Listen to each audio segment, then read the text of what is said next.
Hola, soy la doctora Norma Moncada, especialista en ortopedia maxilar. Hoy hablaremos sobre las causas del bruxismo. El bruxismo es una enfermedad multifactorial que afecta principalmente los dientes, que es el órgano de la cavidad bucal.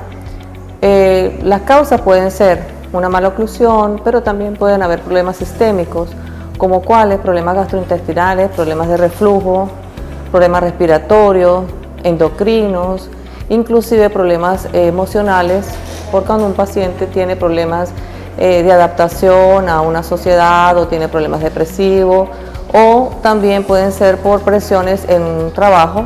Personas que trabajan bajo mucha presión generalmente descargan su estrés a nivel de la cavidad bucal. Por ejemplo, a nivel gastrointestinal, cuando hay reflujo, porque se devuelven los jugos gástricos hacia la boca y nosotros durmiendo evidentemente no estamos produciendo saliva.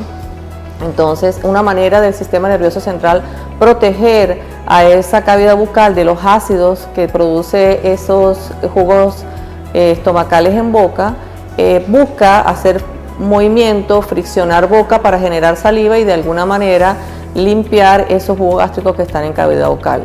Y a nivel dental, produciendo fracturas, afracciones, que son unos desgastes significativos a nivel de los cuellos de los dientes.